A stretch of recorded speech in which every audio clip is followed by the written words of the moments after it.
구약성경 사무엘상 3장 3절 4절 말씀입니다. 하나님의 등불은 아직 꺼지지 아니하였으며 사무엘은 하나님의 궤에 있는 여호와의 전 안에 누웠더니 여호와께서 사무엘을 부르시는지라. 그가 대답하되 내가 여기 있나이다 하고. 아멘. 엘리가 당시 이스라엘의 제사장이었습니다.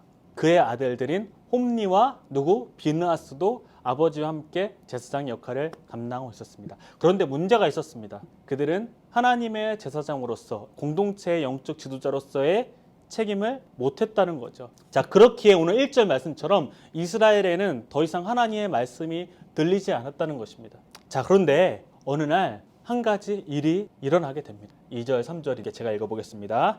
엘리의 눈이 점점 어두워 가서 잘 보지 못하는 그때에 그가 자기 처소에 누웠고 하나님의 등불은 아직 꺼지지 아니하였으며 사무엘은 하나님의 궤에 있는 여호와의 전 안에 누웠더니. 왜 사무엘은 편안한 잠자리가 아닌 성막 안에서 잠을 자고 있을까라는 질문을 해볼 수가 있죠. 그죠? 자, 왜 그랬냐면요. 당시에 성막 안에는 여러 가지가 있었습니다. 뭐 분향단도 있고 떡상도 있고. 그런데 그 중에 하나가 뭐냐면 촛대가 있었어요. 다른 말로 등불이 있었습니다. 밤에 반드시 켜져 있어야 될 불이 있었어요. 문제는 뭐냐면 이 불이 꺼지면 절대 안 되는 거예요. 그래서 누군가는 그 불을 지키기 위해서 그곳에서 잠을 청했다는 거예요. 오늘은 누가 있었냐면 이 어린 사무엘이 바로 그 자리에 있었다는 것이죠.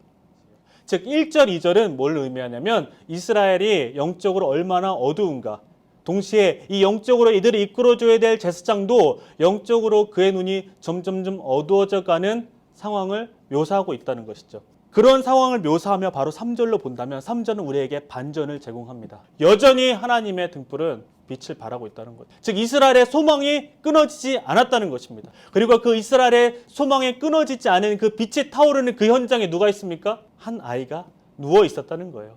그런데 이 사무엘이 누워 있는데 자신의 이름을 부르는 소리가 들립니다.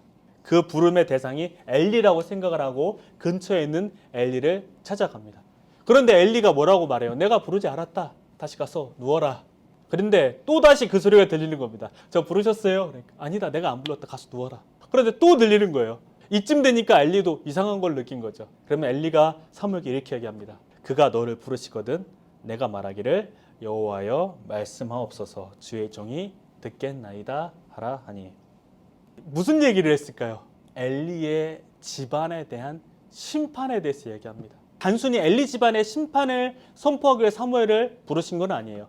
사무엘이 자랄 때에 주님께서 그와 함께 계셔서 사무엘의 한 말이 하나도 어긋나지 않고 다 이루어지게 하셨다. 사무엘을 부르신 이유는 바로 잃어버린 하나님의 말씀을 그 공동체 가운데 선포하게 하기 위해서 하나님은 사무엘을 부르셨습니다. 우리가 기억해야 될 것이 무엇이냐면 그가 비록 어렸지만 당시의 영적인 분위기와 상황에 동화되지 않았다는 것이죠. 그는 어린 시절부터 자신이 배운 하나님을 따르며 섬기는 삶을 선택하고 살아왔다는 것이에요. 여기서 되게 중요한 포인트가 있어요. 여러분 7절을 보면요. 사무엘이 아직 여호와를 알지 못하고 여호와의 말씀도 아직 그에게 나타나지 아니한 때라. 사무엘이 아예 몰랐을 리는 없죠. 어린 시절부터 끊임없이 말씀에 대해 듣고 보고 자랐죠. 문제는 사무엘 주변에는 그가 배울 만한 믿음의 사람들이 극히 적었다는 것입니다. 그럼 어떻게 사무엘은 그들과 동화되는 것이 아니라 그가 배운 말씀대로 살았을까요? 성경에 그 이유에 대해 설명하고 있지 않아요. 다만 사무엘이 그렇게 살았다는 것만을 우리는 알 수 있다는 것이죠. 사무엘을 보면 여러분이 생각납니다. 왜 그러냐면요. 사무엘은 어린 시절에 자신의 의지와 상관없이 하나님께 드려졌습니다. 부모님을 떠나 자신의 의지와 상관없이 당시 교회라는 곳에서 자랐죠. 어찌 보면 여러분도 자신의 의지와 상관없이 지금 이 자리에 앉아 계시는 분이 많을 겁니다. 하지만 사무엘이 그랬던 것처럼 여러분도 선택할 수 있습니다. 홈니와 비느하스와 같은 하나님을 떠난 사람들의 삶에 동화되지 않고 자신이 어린 시절부터 배웠던 그 말씀을 따라 자신의 삶을 선택했던 것처럼 나는 어떻게 하나님 앞에 살아갈 것인가 선택할 수 있다는 거예요. 사무엘은 하나님을 섬기며 자신의 자리를 지키며 어리지만 그 등불을 지키며 그 자리에 있었을 때에 하나님이 그에게 나타나셨습니다. 그리고 그에게 사명을 주셨습니다. 이 자리에 있는 여러분에게도 여러분이 이 자리, 예배의 자리, 매일의 삶 속에 나에게 주어진 이 기독교인으로서 그리스도인으로서의 삶의 자리에 여러분이 서 있을 때 하나님의 때가 되면 하나님 여러분에게 말을 걸어주실 거예요. 여러분이 사무엘처럼 이 어두운 세상을 향해 하나님의 살아계심을 증언하는 믿음의 사람이 되기를 간절히 소망합니다.